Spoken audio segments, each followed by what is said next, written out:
नमस्कार, आप सभी दर्शकों का बहुत बहुत स्वागत करती हूँ। आप देख रहे हैं जस्ट टीवी। मैं हूं नेहा शुक्ला और स्ट्रेट टॉक के साथ एक बार फिर से आप सभी दर्शकों के सामने उपस्थित हूँ। आज की स्ट्रेट टॉक हम करने जा रहे हैं भारत और चीन के बीच हुई द्विपक्षीय वार्ता की। 5 सालों के बाद प्रधानमंत्री नरेंद्र मोदी और राष्ट्रपति शी जिनपिंग मुलाकात करते हैं और इस मुलाकात में आपसी रिश्तों की जो संवेदनशीलता है उसको जो है समाधान पर जोर देते हुए दिखते हैं और इसे जो है कोशिशों के रूप में जो ये दर्शाते हैं कि ये एक बड़ी कोशिश है और हमें जो है अपने मतभेदों को सुलझाने पर जो है जोर देना चाहिए और कहीं ना कहीं जो तमाम मुद्दे हैं उसके समाधान पर भी हमें कोशिश करनी चाहिए। ये बातचीत दोनों देशों के बीच में हुई है। कहा जा रहा है कि एक बहुत बड़ी जो है ये एक डेवलपमेंट है जो दोनों देशों के बीच तल्खी 4 सालों से चल रही थी। उस तल्खी के बाद ये बड़ी डेवलपमेंट है। आखिर इसके क्या मायने हैं और ये क्या दर्शाता है कि भारत और चीन के जो कड़वाहट भरे संबंध थे इसमें अब ये सारे मसले सुलझते हुए दिखेंगे एलएसी पर, क्योंकि कुछ दिन पहले ही एक दिन पहले ही बड़ी बात हुई थी कि समझौता हो गया पेट्रोलिंग को लेकर दोनों देशों के बीच में और उससे पहले भी सीमा पर डिसएंगेजमेंट जैसी बातें भी हुई थी। इस बीच एक दिन पहले ही जो आर्मी चीफ है, भारतीय इंडियन आर्मी के जो चीफ हैं उपेंद्र द्विवेदी, उन्होंने भी स्टेटमेंट दी थी कि एक ट्रस्ट रीस्टोर करने की कोशिश है और आगे आने वाले जो दिन है इसलिए बहुत ही क्रूशियल है। हम इसी पर स्ट्रेट टॉक शुरू करेंगे और आइए कार्यक्रम बढ़ाते हैं और पेश करेंगे थोड़ी देर में आपके सामने कुछ फिगर्स, कुछ सवाल। तो ड्रैगन पड़ा नर्म, क्या उसके तेवर जो तल्ख चले आ रहे थे, जो उसकी विस्तारवादी नीति है, क्या अभी के लिए या फिर उसने भारत की महत्ता को देखते हुए अपने तेवर नरम कर लिए हैं? समझेंगे कुछ इस बड़े सवाल को भी और उसके साथ ही जुड़े कुछ अन्य सवालों को भी। आइए अपने दर्शकों के सामने इन सवालों को रखते हैं कि क्या ये जो दोनों देशों के बीच 5 सालों के बाद बायलैटरल मीट हुई है इसके दर्शकों को क्या मायने लगाने चाहिए? जो भारत और चीन के बीच सीमा विवाद है, क्या वाकई ये जो सीमा विवाद है ये सुलझता हुआ दिख रहा है? और क्या ये बायलैटरल टॉक जो है ये दोनों देशों के बीच जो तल्ख रिश्ते हैं ये भी नरम पड़ जाएंगे? क्योंकि लगातार चीन जो है कहीं ना कहीं भारत की जो अहमियत है उसे दोयम दर्जे का दर्शाता है, जताता है अपने बर्ताव से, अपने जो है आचरण से। लेकिन रूस में कजान में जो ब्रिक्स सम्मेलन हुआ इसमें ये तल्खी कम होती दिखी है, क्योंकि उससे पहले ही विदेश सचिव विक्रम मिस्री उन्होंने स्टेटमेंट दी है कि पेट्रोलिंग को लेकर बड़ा समझौता हुआ है। हालांकि चीन की तरफ से जो स्टेटमेंट आई है इसमें कोई डिटेल्स खास करके नहीं है। भारतीय आर्मी चीफ उन्होंने बयान दिया है ट्रस्ट रीस्टोर करने की ये कवायद समझी जा सकती है, क्योंकि आमने सामने जब आएंगे तो ये प्रोसेस शुरू होगा। चीन के बयानों पर भारत को कितना भरोसा करना चाहिए? जो राष्ट्रपति शी जिनपिंग ने बातें कही हैं बायलैटरल टॉक्स में, उन बयानों को भारत को कैसे लेना चाहिए? और बड़ा सवाल ये भी कि कजान की जो ब्रिक्स बैठक रही वो विकासशील देशों को कितना एकजुट कर पाया है और क्या इस स्थिति को भांपते हुए ही दोनों देश जो है वो बातचीत की टेबल पर आए हैं? विकासशील देशों की जो भूमिका है पश्चिमी देशों के प्रभाव को कम करने की कवायद के रूप में भी देखी जा रही है इस मुलाकात को भी। आइए अपने जो पैनलिस्ट हैं उनका स्वागत कर लेते हैं। हमारे साथ जुड़ रहे हैं विदेशी मामलों के जानकार प्रोफेसर ब्रह्मदीप अलूने और सोशियो पॉलिटिकल एनालिस्ट हैं आत्मजीत सिंह। आप दोनों का बहुत बहुत स्वागत करती हूँ मैं। और शुरुआत में ब्रह्मदीप जी आपसे करना चाहूँगी, आप इस बायलैटरल टॉक जिसके बहुत ही चर्चे हो रहे हैं, बल्कि भारतीय मीडिया तो इसके ऐसे गुणगान कर रहा है जैसे बहुत बड़ी उपलब्धि जो है भारतीय कूटनीति या विदेश नीति ने जो है हासिल कर ली है, आप इस बातचीत को कैसे देखते हैं और दोनों नेताओं ने जो स्टेटमेंट दिया है उसे कैसे देखते हैं? प्रोफेसर ब्रह्मदीप। जी, जब आप दुश्मनों से घिरे हो और आपका सामना चीन जैसे दुश्मन से हो, जहां पर सीमा को लेकर तनाव हो, तो यदि कोई बातचीत शुरू होती है तो उसका स्वागत किया जाना चाहिए और जो संवादहीनता है वो समस्याओं को बढ़ाती है जी। तो संवाद शुरू हो रहा है, इसमें कोई कूटनीति की जीत या विदेश नीति की जीत इस तरीके से नहीं देखना चाहिए। हाँ, पड़ोसी देश के साथ जो संबंधों में गतिरोध उत्पन्न हुआ है वो गतिरोध दूर करने का प्रयास किया जा रहा है, क्योंकि देखिए चीन को लेकर जो हमारा समझौता हुआ है, जो भारत से बयान जारी हुआ है या चीन के विदेश मंत्रालय से बयान जारी हुआ है, तो यह गश्त को लेकर एक समझौता हुआ है कि हमारे सैनिक गश्त पर जाएंगे, आपके सैनिक भी गश्त पर जाएंगे और उन लोगों के बीच कोई विवाद नहीं है। लेकिन इसका मतलब ये कतई नहीं है कि चीन ने 1914 की उस मैकमोहन रेखा को मान लिया है, जो भारत का दावा है। भारत और चीन की सीमा जो है वो मैकमोहन रेखा से तय होती है। या यदि आप वास्तविक नियंत्रण रेखा की बात करें तो वो तो 1949 से भारत ने उसको मानने से इनकार कर दिया था, इसीलिए 1962 में चीन से युद्ध हुआ था। और 1962 में चीन से युद्ध जो हुआ था उसमें वास्तविक नियंत्रण रेखा से 19 किलोमीटर दूर के बाद मतलब उसकी जो सेना है वो वास्तविक नियंत्रण रेखा से 19 किलोमीटर दूर वहां पर तैनात हुई थी। लेकिन आज सेना कहां तक आ गई है? चीन की सेना वास्तविक नियंत्रण रेखा पर आ जाती है, उसको भी लाने की कोशिश करती है। दूसरी बात यह भी है कि चूंकि देखिए ये जो सारा मसला है तो ये आप 5-6-7 साल पहले जाइएगा, आपको पुनरावृत्ति मिलेगी जब 2017 में डोकलाम विवाद हुआ था, ब्रिक्स की बैठक होने वाली थी। तो ब्रिक्स की बैठक के ठीक पहले डोकलाम विवाद समाप्त हो गया था और उसके बाद सब कुछ सामान्य होकर भारत और चीन का व्यापार शुरू हो गया था। ये बात हो रही कि 2019 में प्रधानमंत्री मोदी ने महाबलीपुरम में शी जिनपिंग से अच्छी मुलाकात की थी और उसके बाद 2020 में गलवान हो गया। तो चीन पर अविश्वास की, चीन को लेकर संबंधों से अविश्वास कितनी खाई है कि हम उस पर जो है मतलब उसको लेकर हम खुश क्यों हो। तो दूसरी बात है कूटनीतिक तौर पर किसकी विजय, ये सबसे अच्छा सवाल है आपका। देखिए कूटनीतिक तौर पर तो मुझे चीन ज्यादा फायदे में लग रहा है इस समूचे मसले पर। वो ऐसे कि चीन दक्षिण चीन सागर में भी उलझा हुआ है, ताइवान उसके लिए बड़ा मुद्दा है। अब इस जो भारत से लगती हुई सीमा पर हजारों सैनिक उसने तैनात कर रखे थे और यहाँ पर हाँ हमारी सैन्य यदि प्रबंधन के तौर पर ले, सैन्य रणनीति के तौर पर ले तो वो हम फायदे में रहे हैं, क्योंकि पिछले 4 सालों में भारतीय सेना ने जो मादा दिखाया है, भारतीय सेना को पर्वतों पर लड़ने का अनुभव है चीन से ज्यादा। तो चीन के सैनिक लद्दाख और लेह में ठंड में उनका मरना तय था।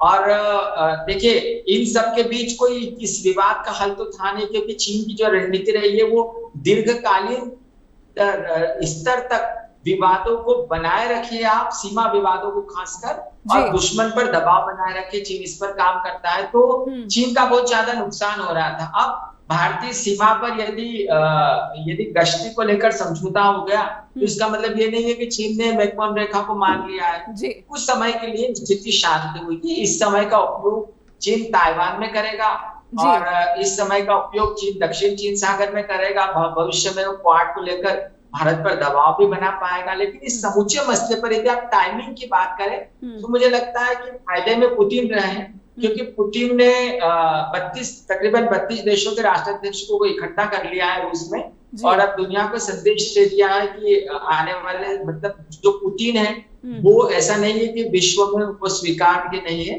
तो उन्होंने 2 अपने महत्वपूर्ण पड़ोसियों को एक मेज पर बिठाकर कूटनीतिक बढ़त लेने के काम किए और क्वाड का एक महत्वपूर्ण सदस्य जो भारत। बिल्कुल मेरे सवाल का उत्तर मिल गया कि ये पुतिन को श्रेय देना चाहिए कि जो दोनों देश है अपनी तलखी को थोड़ा सा साइड रखते हुए बातचीत के टेबल पर आ गए, ना कि जो भारत के जो कूटनीति है उसकी जीत हुई है या फिर भारत की जो विदेश नीति है जो इतने दौर की बातचीत हुई है उसका कोई असर है, बल्कि इसका श्रेय मुझे लगता है कि पुतिन को दिया जाना चाहिए। हमारे साथ आत्मजीत सिंह भी जुड़े हुए हैं, उनसे भी अपने सवालों को समझने की कवायद आगे बढ़ाएंगे। तो बड़ा सवाल यही है कि क्या ड्रैगन नरम पड़ गया है और भारत की कूटनीति की जीत हुई है, या फिर ये रूसी राष्ट्रपति पुतिन ही है जिन्होंने दोनों देशों के बीच तलखी कम करने में महत्वपूर्ण भूमिका निभाई है, क्योंकि उन पर यूक्रेन युद्ध की वजह से बहुत ही बड़ा जो है वैश्विक दबाव है और इस दबाव में वो खुद को आइसोलेटेड नहीं प्रदर्शित करना चाहते, बल्कि खुद को जो है कई ताकतवर देशों के साथ खड़े दिखाना चाहते हैं, पश्चिम को दिखाना चाहते हैं। हमारे साथ आत्मजीत सिंह भी जुड़े हुए हैं, उनसे समझते हैं कि वो इस मुलाकात को कैसे देख रहे हैं।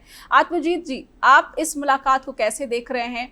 जहां तक बात अगर आर्थिक मजबूरियों की है, कई बार कई विश्लेषकों को मैंने सुना वो कहते हैं कि चीन के सामने आर्थिक मजबूरियां थी जिसकी वजह से उसको बातचीत की टेबल पर आना पड़ा, क्योंकि भारत जो है वैश्विक अर्थव्यवस्था में एक बड़ा जो है रोल निभा रहा है। आपको लगता है कि वाकई चीन की आर्थिक मजबूरियां थी, क्योंकि वो तो मैन्युफैक्चरिंग का वर्ल्ड लीडर है, if I am not wrong?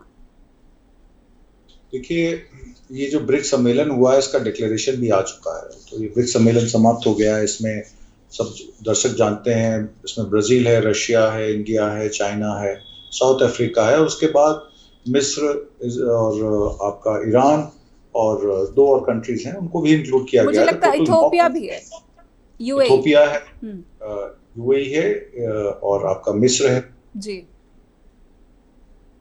Ji, BRICS बन रहा है जी, वो अपनी इस बात को पुख्ता कर रहा है कि China, India, Russia global business में 40% की हिस्सेदारी रखते हैं, पॉपुलेशन में शायद उससे ज्यादा की हिस्सेदारी रखते हैं, तो उनका अपना भी कोई समावेशी आपस में तालमेल होना चाहिए। इस पे ये ब्रिक्स का बेसिक एक उद्देश्य है जी, पर उसमें जो, अब मैं इंडिया के अगर संदर्भ में बात करूं तो इंडिया ने चाइना के साथ जो बायलैटरल साइडलाइन में मीटिंग करी है, मैं उस पर फोकस करना चाहूंगा।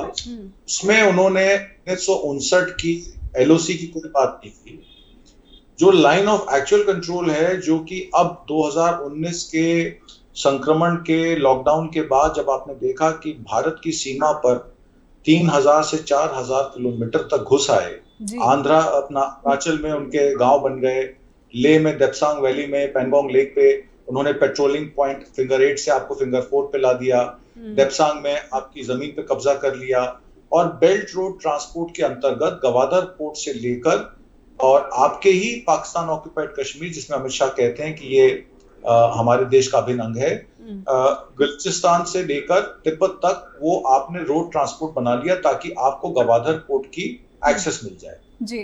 तो उस पे एक फाइनल स्टैंप जो लगनी थी, वो इस संधि में वो स्टैंप लग गई कि वो जो बेल्ट रोड ट्रांसपोर्ट है वो उसके लिए इंडिया को कोई ऑब्जेक्शन नहीं है, वो पाकिस्तान अधिकृत कश्मीर से होके भी निकल सकती है, गवादर पोर्ट तक जाएगी, अफगानिस्तान को भी उसमें मदद मिलेगी, चाइना को भी मदद मिलेगी, पाकिस्तान को भी मिलेगी, जिसके लिए इंडिया सैक्रिफाइस करता है अपनी जमीन। तो एक तरीके से ये सरेंडर का प्रावधान मैं इसको समझता हूँ, ये संधि नहीं, ये सरेंडर है।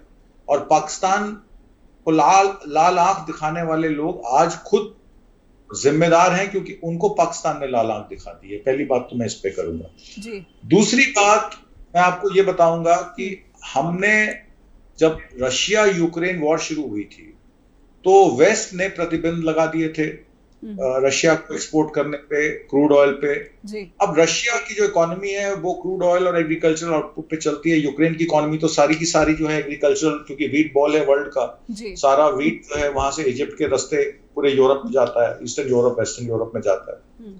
तो जो काम यूक्रेन क्राइसिस में रशिया से हमने क्रूड ऑयल खरीदा, जो हमारी जामनगर की रिलायंस रिफाइनरी के साथ उनका एग्रीमेंट हुआ, और वो $52-53 बैरल में जो ऑयल आना शुरू हुआ, उसके बाद पता लगा कि उसकी फ्रेट कॉस्ट बढ़ गई है, उसमें इंश्योरेंस कॉस्ट बढ़ गई है, वो करते करते करते $89-80 प्रति बैरल पहुंच गया 1.5 साल में जी।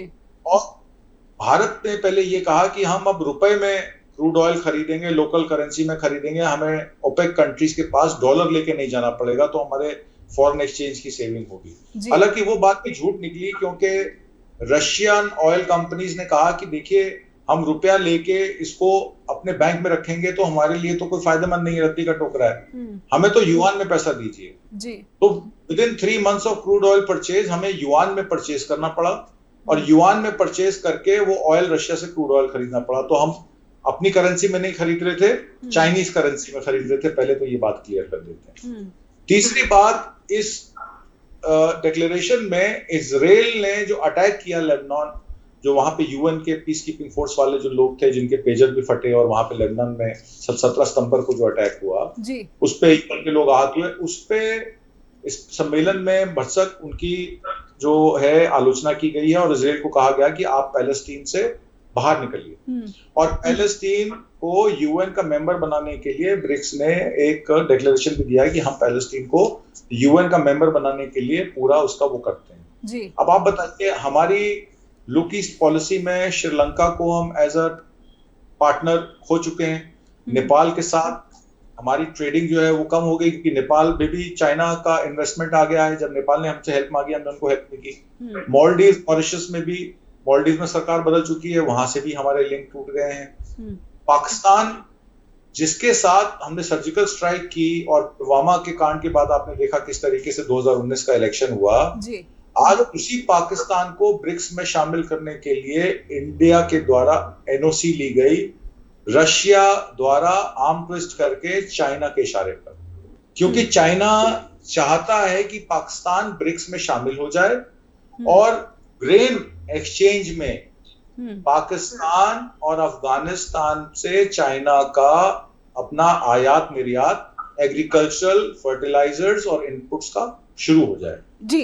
खैर, हालांकि मैं इसका आलोचक नहीं हूं, मेरी आलोचना यहां तक सीमित है कि इंडिया जो पाकिस्तान को अपना दुश्मन नंबर 1 समझता है जी जी, कहीं को मंजूरी दे सकता है। बिल्कुल, कहीं ना कहीं जो मेरा सवाल था कि क्या आर्थिक मजबूरियां चीन की है या फिर चीन फिर से जो है वो दोहरी नीति अपनाता हुआ दिख रहा है, क्योंकि सामने से कुछ और उसके इरादे जो है वो कुछ और दिख रहा है। प्रोफेसर ब्रह्मदीप अलूने, मुझे याद आ रहा है कि एससीओ मीट में जयशंकर इशारों में कहते हैं कि भारत की क्षेत्रीय अखंडता संप्रभुता के खिलाफ ये उल्लंघन है। जो बात यहाँ पे इन्होंने कही कि किस तरह से वहाँ पे चीन जो है अपनी परियोजना को अंजाम दे रहा है, बेल्ट एंड रोड इनिशिएटिव का उन्होंने जिक्र किया था। और अब ये बातचीत, क्या चीन अपने उस दीर्घकालीन जो उसके इरादे हैं कि पूरे के पूरे जो इलाका है, पूरा क्षेत्र है, उस पर एक प्रभुत्व जो है वो कायम किया जा सके, और उसी में ये आगे बढ़ता हुआ दिख रहा है, क्योंकि तलखी बढ़ गई थी और भारत की जो नज़दीकियाँ हैं वो यूएस या पश्चिमी देशों के साथ बढ़ती दिख रही थी, और कहीं ना कहीं फौरी तौर पर भारत को जो है उसको शांत कराने की कोशिश कही जा सकती है, या भारत को है इतना जो है मासूम भी नहीं समझना चाहिए? देखिए, चीन के लिए आप अंतर्राष्ट्रीय प्रतिबद्धताओं की बात करें तो चीन तो अंतर्राष्ट्रीय न्यायालय के निर्णय को भी नहीं मानता। फिलीपींस को लेकर जो घोषणा की अंतर्राष्ट्रीय न्यायालय ने दक्षिण चीन सागर में उसके दावे को लेकर, तो चीन ने उसको खारिज कर दिया जी। दूसरी बात यह भी है कि चीन का उद्देश्य बहुत स्पष्ट है, जो माओ की नीति थी उसके अनुसार, कि चीन को दुनिया के आर्थिक महाशक्ति बनना है। तो चीन आर्थिक महाशक्ति बनने के रास्ते पर है और सामरिक दबाव भी डाल रहा है लगातार, और उसके साथ उसकी कर्ज नीति के जाल को प्रॉपर तरीके से अप्लाई करने में चीन कामयाब भी हो गया है। अब आप देखिए कि आपने जो है मध्य पूर्व से लेकर लैटिन अमेरिका तक के कई देशों को आपने कर्ज दिया। यदि आप ब्रिक्स की बात करें तो ब्रिक्स में 2 देश हैं जहां पर जो उसमें शामिल नहीं है वन बेल्ट वन पॉलिसी में, वो है भारत और ब्राजील। अब फिर भी उसके बावजूद तो ब्राजील के लूला है, उनके तो चीन से बहुत ही अच्छे संबंध है। दूसरी बात यह भी है कि जो चीन को थोड़ी बहुत जो दिक्कतें थी, जिसमें सर अभी युआन कूटनीति की बात कर रहे थे, देखिए मैं इस पर आऊंगी। युआन कूटनीति से हटते हुए अब ब्रिक्स पे की बात हो रही है। ये जो ब्रिक्स पे है, मैं आऊंगी इस पर, समझने की कोशिश कर रहे हैं क्या ये ब्रिक्स देशों की, जिसमें कि विकासशील देश एकजुट होते हुए दिख रहे हैं, उनकी ये कोशिश है कि आर्थिक रूप से जो है वो अपना वर्चस्व दुनिया में कायम कर सके, जिस पर फिलहाल पश्चिम का प्रभाव दिखता ज़्यादा है। और सीधे चलेंगे प्रोफेसर ब्रह्मदीप अलूने के पास, उनकी बात आधी रह गई थी, अधूरी रह गई थी। प्रोफेसर ब्रह्मदीप अलूने, ये जो ब्रिक्स पे है, क्या ये यूनान की जो डिप्लोमेसी है उसको झटके के रूप में देखा जाना चाहिए, या फिर ये पर्दे के पीछे यही कहानी है युआन की पॉलिसी वाली? जी देखिए, जब ब्रिक्स बना था, जब भारत, रूस और चाइना ने ब्रिक्स बनाया था, उसका उद्देश्य बहुत स्पष्ट था कि उनको अमेरिकी अर्थव्यवस्था या अर्थव्यवस्था पर अमेरिकी प्रभाव को, वैश्विक प्रभाव को खत्म करना था। इसी को लेकर ब्रिक्स बना था कि ऐसी समानांतर व्यवस्था जिसमें कि ये तीनों देश मिलकर दुनिया के दूसरे देशों को शामिल कर लें। अब आप तीसरी दुनिया के प्रतिनिधित्व की बात करते हैं, लेकिन ब्रिक्स जिस प्रकार से आगे बढ़ रहा है, ये मूलतः चीनी हितों का समर्थन करता हुआ आगे जा रहा है। आप देखिए, ईरान को शामिल हो गया, ईरान आजकल उसके इशारों पर चलता है। रूस और ईरान की दोस्ती किसी से छुपी नहीं है। आप इथोपिया को देख लें, सऊदी अरब, संयुक्त अरब अमीरात, सभी से बहुत अच्छे संबंध हैं, क्योंकि अभी तो सऊदी अरब और ईरान के राजनीतिक रिश्ते तक चीन ने कायम कर दिए थे। तब यदि पाकिस्तान भी बन जाएगा, ब्रिक्स में शामिल हो जाएगा, आने वाले समय में डॉलर के समानांतर यदि युआन को एक मुद्रा के तौर पर पेश किया गया, जिसमें चीन सफल भी रहा है। बहुत सारे देशों से वो इस प्रकार से व्यापार कर रहा है, भारत को भी मजबूर कर चुका है वो रूस को लेकर। और रूस जो है इतना दबाव में यूक्रेन को युद्ध को लेकर कि वो चीन की कई कंपनियां वहां पर काम कर रही है। रूस और चीन के रिश्ते बहुत अच्छे नहीं है। रूस के लोग भी चीन को पसंद नहीं करते, उनका चीन पर भरोसा नहीं है। लेकिन रूस में लोकतंत्र नहीं है, रूस में तो अधिनायकवाद है और पुतिन को आवश्यकता है चीन की। तो अब चीन कूटनीति बहुत अच्छे तरीके से आगे बढ़ रही है। ब्रिक्स में जिस प्रकार से देश शामिल हो रहे हैं तो वो भी कोई भारत के हितैषी देश तो है नहीं। अब दूसरी बात है कि यूरोप जो है, यूरोप लोकतंत्र का समर्थक है, मानवाधिकारों का समर्थक है। आज तक मैंने नहीं देखा कि ब्रिक्स में कभी लोकतंत्र के पक्ष में बातें की गई। मतलब जो भारत है, भारत ही एक ऐसा राष्ट्र है जो ब्रिक्स को ताकत प्रदान करता है लोकतांत्रिक तरीके से। पुतिन को फायदा हो रहा है कि दुनिया का सबसे बड़ा लोकतांत्रिक देश जो है उसके प्रधानमंत्री हमारे साथ खड़े हैं। क्या मैं ये कह सकती हूँ कि भारत जो ब्रिक्स की अंतर्राष्ट्रीय छवि के लिए सबसे बड़ी भूमिका निभा रहा है?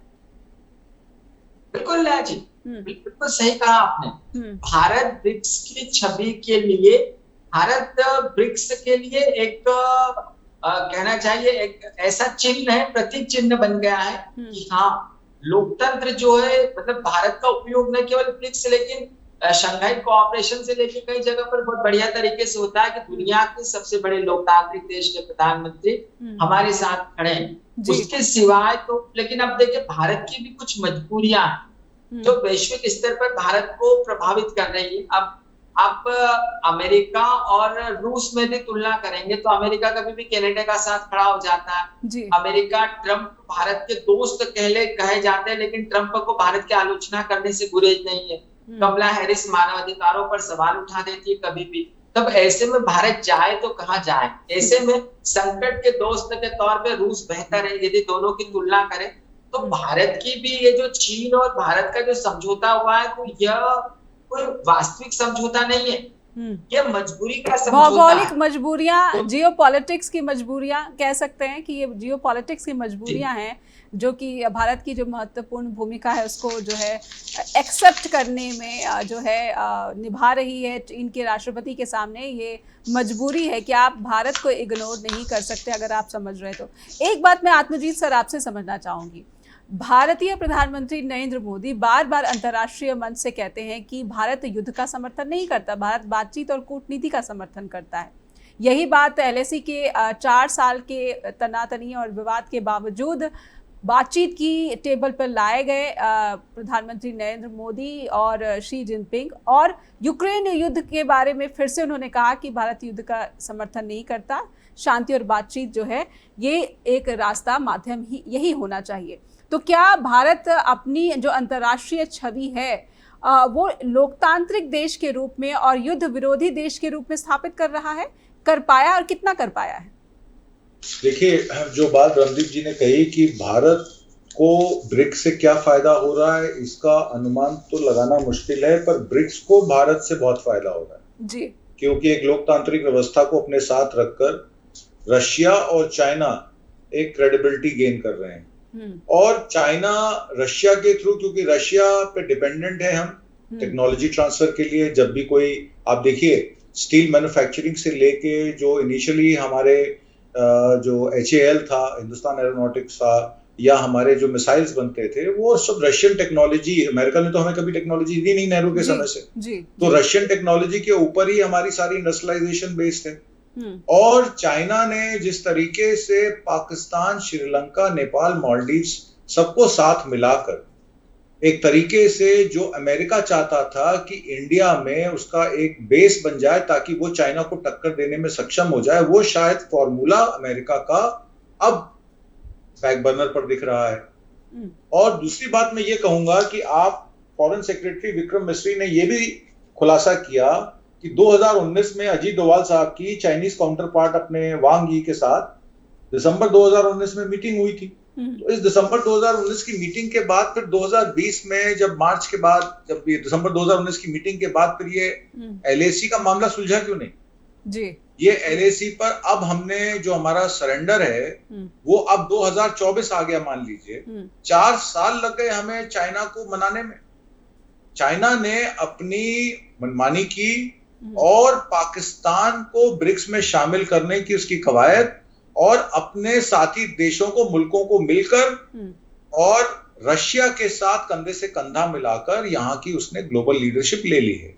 और कहीं ना कहीं हम अपनी फॉरेन पॉलिसी में हम देख रहे थे लुक साउथ एशिया, हम ना साउथ एशिया कवर कर पाए, ना लुक ईस्ट कवर कर पाए, और वेस्ट में इजराइल के हाथों हमने जो अपने अदानी को जिस तरीके के डिफेंस कॉन्ट्रैक्ट्स दिए, आपको याद होगा राहुल गांधी ने यह भी इल्जाम लगाया था, जो कि सत्य भी बाद में साबित हुआ, कि इजराइल वेपन सप्लाई करता है और उस वेपन्स को अदानी इंपोर्ट करके अपना स्टैंप लगा के हमारे डिफेंस इंडस्ट्री को, डिफेंस मिनिस्ट्री को या डिफेंस के बजट को जा रहा है, जिसकी वजह से अग्निवीर स्कीम आ गई है। तो ये सारी बातें जो निकल कर आ रही हैं बाहर, अब ये लग रहा है कि किसी ना किसी तरीके से रशिया द्वारा एक इंडिया को मैंडेट दिया गया कि आप इस बात पर एलएसी को लेकर अपने ही बफर जोन, मतलब हमारी जमीन, हमें कहा गया 2 किलोमीटर पीछे हट जाइए, चाइना भी हमारी जमीन पे 2 किलोमीटर पीछे हटेगा। तो जो बफर जोन एलएसी पे बनना चाहिए था वो एलएसी पे ना बन के वो बफर जोन हमारी जमीन पे बन गया। तो हमने मान लिया कि 2020 के बाद जो नई एलएसी है वही मान्य है और उसी पे पेट्रोलिंग हो सकती है। तो ये एक तरीके से हमारी विदेश नीति को कह लीजिए या हमारी कूटनीति को कह लीजिए, हमें उस पर गहरा सेटबैक लगा है, ऐसा मेरा मानना है। मैं इसीलिए एलएसी का ये जो 2020 की यथास्थिति की बात हो रही है प्रोफेसर ब्रह्मदीप अलू ने, ये जो 2020 अप्रैल की यथास्थिति की बात हो रही है, और कुछ कांग्रेस के भी सवाल हैं कि क्या ये जो डेप्सांग है, डेमचोक है, पैंगॉक्सो है, फिंगर 3 है, क्या हम फिंगर 8 तक जा सकते हैं, गोगरा हॉट स्प्रिंग क्षेत्र में उन 3 पेट्रोलिंग पॉइंट्स तक जाने की छूट है क्या, जहां पर हम पहले जाते थे। ये एलएसी की यथास्थिति का मतलब यही माने हम, जो कि भारत कह रहा है, क्योंकि जो विवरण है इस समझौते का ये तो सार्वजनिक नहीं किया गया है। ब्रह्मदीप अलू ने, देखिए बड़ा अच्छा सवाल है। जो रणनीतिक समझौते होते हैं उसको लेकर बहुत स्पष्टता होना चाहिए, क्योंकि उसको देश के नागरिक जानना चाहते हैं। और कहीं ना कहीं ये हमारी क्षेत्र की जो अखंडता है, जो भारतीय क्षेत्र की अखंडता है, इसके लिए भी बहुत ही एक अनिवार्य सवाल। जी बिल्कुल बिल्कुल। लेकिन नेहा जी, ये जो घोषणा हुई है इसमें ऐसा कुछ है नहीं कि आप किस पॉइंट तक जाएंगे, आप किस पॉइंट तक नहीं जाएंगे। समाधान किन किन इलाकों को लेकर हुआ है, ये भी अभी सिर्फ ये सुनने में आ रहा है कि पूर्वी लद्दाख के जो इलाके थे या लेह के इलाके, वहां पर एक डिसएंगेजमेंट की शुरुआत हो रही है। सेनाएं वापस लौटेगी और गश्ती जो है अब होने लगेगी। पहले बस वहां पर जो प्राकृतिक जो जटिलता है उसके कारण जब पता नहीं चलता, क्योंकि कभी बर्फबारी हो जाती है, बर्फ गिर जाती है। तो आने वाले समय में आप और संभवतः शायद महीने में 2 दिन का ऐसा कुछ है जो गश्ती जाएगी, गश्ती दल जाएंगे, हमारे भी जाएंगे, उनके भी आएंगे, लेकिन दोनों में कोई टकराव उत्पन्न नहीं हो। सिर्फ ये बात कही गई, मतलब संबंधों के सामान्यकरण की शुरुआत हुई है। अब आपका सवाल बहुत महत्वपूर्ण है कि क्या हम फिंगर 8 तक जाते थे तो अभी फिंगर 8 तक जा पाएंगे क्या? क्या चीन जो है वापस वास्तविक नियंत्रण रेखा से 19 किलोमीटर दूर तक सेना है वो वहां वापस जाएगा क्या? जी जो पक्का कंस्ट्रक्शन कर लिया है चीन उसको तोड़ेगा क्या?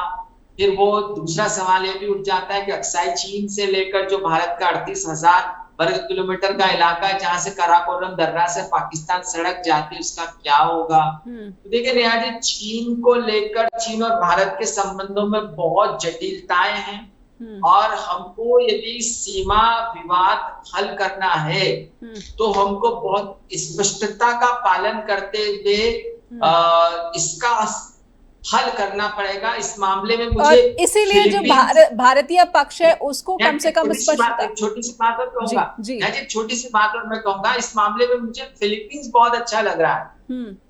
फिलीपींस जो है जब भी हमला करता है या चीन कुछ करता है तो बाकायदा अंतरराष्ट्रीय स्तर पर उसको प्रचारित करता है कि चीन हमारे साथ कर क्या रहा है। आज चीन ने हमारे इलाके में जहाज को घुसा दिया, आज हमारे सैनिकों पर हमला किया, मतलब फिलीपींस दुनिया को पता है जी चीन क्या कर रहा है। अब ऐसा यदि हम भी करें चीन के खिलाफ आक्रामक प्रदर्शन, तो हमको करने से गुरेज नहीं करना चाहिए, क्योंकि जितनी हम पारदर्शिता रखेंगे। लेकिन जयशंकर जी तो कहते हैं कि चाइना इज अ बिगेस्ट या बिगर इकोनॉमी, इसलिए भारत को जो है युद्ध मोल लेना जो है उचित नहीं होगा भारत के लिए। हालांकि इसके बाद बहुत सारी डेवलपमेंट्स भी सामने आ गई हैं। कुछ और सवाल हैं जिस पर चीन की नीयत को समझने की हम कोशिश करेंगे, अपने दर्शकों तक तथ्यों को पहुंचाने की कोशिश करेंगे और हम समझने की कोशिश कर रहे हैं कि क्या ड्रैगन उसने वाकई अपने तेवर नरम कर लिए और इस नरम तेवर के क्या मायने हैं, अंतर्राष्ट्रीय स्तर पर चीन क्या हासिल करना चाहता है, पुतिन क्या हासिल करना चाहते हैं और या फिर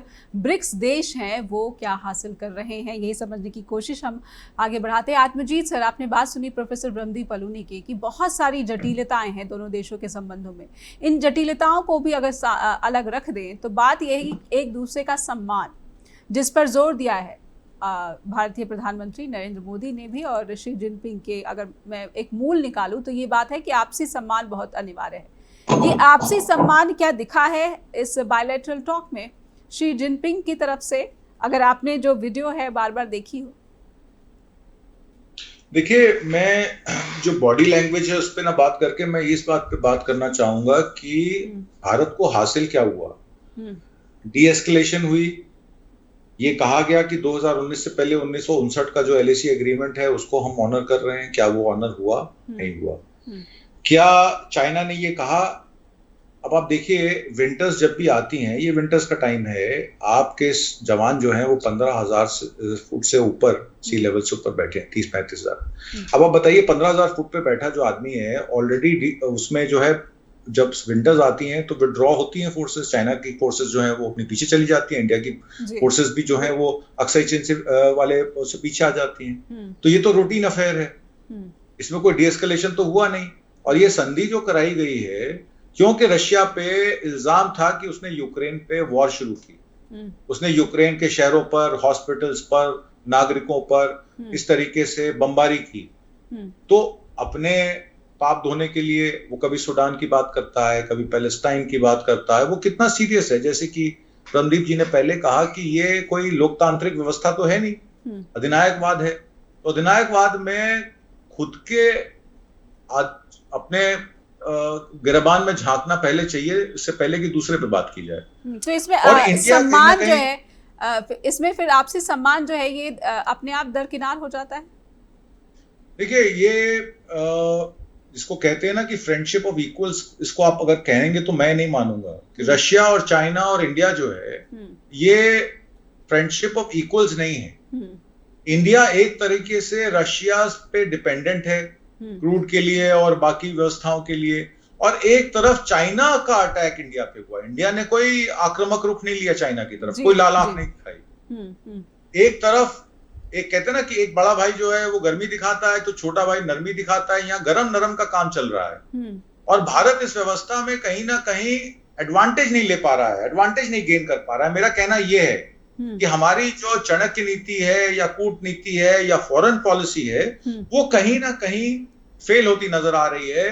और इसमें मैं एक जिक्र और करूंगा, जो हमारे 20 जवान, आपको याद होगा जब वो वहां पे हैंड का, क्योंकि वहां पे डीएस्केले, वहां पे एक ऑलरेडी हमारा एग्रीमेंट था कि हम लोग गोली नहीं चला सकते, बमबारी नहीं कर सकते, तो पत्थर डंडे और वो सब लेके हमारे 20 सैनिकों के साथ क्या हुआ, क्या हम भूल जाएं इस बात को? जी। तो जवानों का, हमारी फौजों का क्या उसका वो रहेगा रुख, उस पे क्या वो डिमोरलाइज होंगे, इस बात पे भी ध्यान देना चाहिए। और सबसे आखिर में मैं ये कहूंगा कि इसका एग्रीमेंट हुआ कब? 29 अगस्त को जब एस जयशंकर गए थे तब हुआ, या अजीत डोवल साहब की मीटिंग हुई कहीं अपने काउंटर पार्ट के साथ तब हुआ, या प्रधानमंत्री मोदी सीधे शी जिनपिंग के साथ मिले और उस एग्रीमेंट पे साइन हुआ? वो कागज का टुकड़ा है किसके पास? उसमें संधि में लिखा क्या है? संधि होती है तो लिखा जाता है, एक ड्राफ्ट होता है, एक एग्रीमेंट होता है, उसको पब्लिश किया जाता है या मीडिया को दिखाया जाता है। हमारी तो फॉरेन पॉलिसी, नेशनल पॉलिसी ऐसी हो गई है कि राष्ट्रीय सुरक्षा के मामले में राफेल विमान खरीदे जाएं, ड्रोन खरीदे जाएं अमेरिका से $4 बिलियन के, तो वो एक सीक्रेट बना के रख दिया जाता है कि राष्ट्र हित में ये बातें नहीं बता सकते। तो क्या ये जो संधि हुई है ये भी राष्ट्र हित में बताना अनिवार्य नहीं है? मेरा सवाल है सीधा सीधा सरकार से। बिल्कुल, प्रोफेसर ब्रह्मदीप अलोने से ही समझ लेते हैं। भारत की जो विदेश नीति है प्रोफेसर ब्रह्मदीप अलोने, यो चीन हो या फिर जो हमारे पड़ोसी देश हैं, मैं अभी रूस की बात नहीं करूंगी क्योंकि रूस पर जो है युद्ध का दबाव है, अंतर्राष्ट्रीय दबाव है। भारत की विदेश नीति क्या वो सामंजस्य बिठाती हुई नजर आती है, जो कि हम लगातार आज़ादी के बाद से ये जो सामंजस्य है वो बिठाते आ रहे थे। हमारी विदेश नीति क्या इस समय बहुत ही उलझी नज़र आ रही है? कभी हम पश्चिम को स्नब कर रहे हैं, कभी हम यहाँ पर जो भौगोलिक परिस्थितियाँ हैं जियोपॉलिटिक्स की, उसमें उलझे हुए नज़र आ रहे हैं, और इस सब के बीच में हम क्या हासिल कर रहे हैं? प्रोफेसर ब्रह्मदीप अलोने। देखिए मैम, जो दुनिया की अपनी समस्याएं हैं, वहां पर देश नीति को लेकर देखिए आदर्शवाद होता है और एक यथार्थवाद होता है। हमारे राष्ट्रीय हितों का जहां से बेहद संवर्धन हो उस दिशा में हमको काम करना चाहिए, लेकिन हमको यह स्पष्ट रखना चाहिए कि हमारे राष्ट्रीय हितों का अल्पकालीन फायदा किसमें और दीर्घकालीन फायदा किसमें। जब आप दीर्घकालीन फायदों की बात करते हैं तो हमको उसके साथ खड़े होना चाहिए। वो ठीक ऐसा समझना चाहिए कि हमको नेपाल को ले लिया। 2007 में जब वहां पर राजतंत्र खत्म हुआ और लोकतंत्र आया तो भारत की प्रतिक्रिया थी, जबकि महाराज ज्ञानेंद्र से भारत के बहुत अच्छे संबंध थे, लेकिन भारत ने कहा कि हम नेपाल की जनता के साथ हैं जी। तो वहां से नेपाल से हमारे संबंध कभी खराब मतलब जनता के स्तर पर नहीं हुए, लेकिन हम शेख हसीना के मामले में यहाँ पर आकर गलती कर बैठे। हमने शेख हसीना का न केवल पक्ष लिया, लेकिन शेख हसीना का पक्ष लेते हुए हमने बार बार दिखाया। नतीजा ये हुआ कि आज जो बांग्लादेश है, जो भारत के कारण जिसका अस्तित्व बना हुआ है या जिसका जन्म हुआ, हमसे दूर हो गया जी। तो विदेश नीति या कूटनीति को लेकर ये स्पष्ट होना चाहिए कि हमको क्या बोलना चाहिए, क्या नहीं बोलना चाहिए। तो क्या मैं अपने दर्शकों के सामने ये बात कह सकती हूँ कि जो भारत की विदेश नीति इन लगातार 10 से 15 सालों में दिख रही है, वो शॉर्ट टर्म गेन्स बटोरती हुई ज़्यादा दिख रही है या उसको प्रायोरिटी देती हुई ज़्यादा दिख रही है, ना कि हम लॉन्ग टर्म गेन्स वाली जो पॉलिसी है उस पर आगे बढ़ते हुए दिख रहे हैं? देखिए, इस मामले में आप चीन को देखिएगा। ये चीन, डोभाल और चीन के विदेश मंत्री संपर्क या भारत के विदेश मंत्री और ये जब मिले तो चीन ने उसको कोई ज्यादा प्रचारित नहीं, चीन ने ज्यादा प्रचारित नहीं किया और नहीं उसको ये पसंद आता है कि भारत इसको प्रचारित करे। तो इसके पहले 2-3 बार विदेश मंत्री चीन और भारत के मिले तो ज्यादा प्रचार प्रसार नहीं हुआ। दरअसल बात यही है कि आप यूक्रेन से यदि मिलते हैं तो आप सबको दिखा दें, ये बहुत जरूरी नहीं है। यदि डोभाल पुतिन से मिलते हैं तो दुनिया के सामने संदेश जाए, ये बिल्कुल जरूरी नहीं है। यदि आप यूनिस खान को फोन करके कहते हैं कि वहां के बांग्लादेश के हिंदुओं का ध्यान रखा जाए, ये सबको पता चले, ये बिल्कुल जरूरी नहीं है। तो हमको कूटनीति को दिखावे से ज्यादा उसके प्रभाव पर ध्यान देने की जरूरत है और ये नीति बेस्ड होना चाहिए जी। अब नीतियों पर हम पहले जो हमारी नीतियां थी कि जैसे प्रधानमंत्री कहीं पर जाते थे किसी देश में तो वहां के राष्ट्राध्यक्ष से मिलते थे और वहां के विपक्ष के नेता से भी मिलते थे। भारत में कोई राष्ट्राध्यक्ष आते थे तो प्रधानमंत्री से मिलते थे, विपक्ष के नेता से भी मिलते थे। तो हमको नेता बेस्ड राजनीति, क्योंकि हमारा देश तो लोकतांत्रिक देश है। पुतिन तो है नहीं कि आज 10 वो सत्ता को बढ़ाते जाएंगे और वो 20 के 24 हो जाएंगे, 28 हो जाएंगे। भारत को तो राष्ट्रीय हित लोकतांत्रिक तरीके से चलने वाला देश है। आपने बड़ी बात कही कि नेशन टू नेशन कनेक्शन पे प्रायोरिटी कम होती गई और लीडर टू लीडर कनेक्शन पर जो है फोकस ज़्यादा रहा, इसीलिए कहीं ना कहीं जो हमारी जो विदेश नीति है वो झटके खाती रही। आत्मजीत सर, मैं एक कंक्लूडिंग रिमार्क्स आपसे समझना चाहूँगी। अब इसके बाद आगे आप क्या देख पा रहे हैं भारत और चीन के संबंधों में, खास करके, और ब्रिक्स देशों की जो बात है वो कभी और कर लेंगे, लेकिन भारत और चीन के संबंधों को अब आगे किस तरह से देख रहे हैं? देखिए, भारत और चीन के संबंध जो हैं वो इंडिया की इजराइल यूएस नीति पर भी डिपेंडेंट करते हैं। अगर इंडिया अभी भी इजराइल पे डिपेंड करेगा बहुत सारी चीजों के लिए और अमेरिका से अलाइन करेगा अपने आप को, तो अमेरिका तो क्वाड 4 में भी आपको पता ही है कि भारत भी उसका मेंबर है जी। और उसमें जो बाइडेन ने बड़ा क्लियर कर दिया था और कमला हैरिस या डोनाल्ड ट्रंप जो भी आते हैं उनकी पॉलिसी भी यही रहेगी कि भाई चाइना को किस तरीके से मार्जिनलाइज किया जाए। राइट। एक कॉलोनी डेवलप करने में तो ऑलरेडी अमेरिका कार्यरत है। मणिपुर में जो हिंसा हो रही है और आप जिस तरीके से बांग्लादेश में फेल्ड सरकार देखी, आपने श्रीलंका में देखी, तो अमेरिका तो डेफिनेटली चाहेगा कि उसका कुछ यहाँ पे बने। अब इंडिया और अमेरिका के साथ कितना कोऑपरेशन करता है, उनकी कॉलोनाइजेशन की कवायद को चाइना का रुख उस हिसाब से चेंज होगा। बिल्कुल। अगर चाइना पे डिपेंडेंट ना हो, अगर अमेरिका पे डिपेंडेंट ना हो के रशिया के साथ ज्यादा कोऑपरेशन इंडिया करेगा, तो चाइना के साथ उसकी जो प्रॉब्लम है या चाइना के साथ उसकी जो उसकी कॉन्फ्लिक्ट है वो कंट्रोल्ड रहेगी, कंट्रोल्ड कॉन्फ्लिक्ट रहेगी। और अगर जितना वो अमेरिका की तरफ जाएगा उतना चाइना जो है वो भारत के अगेंस्ट होगा।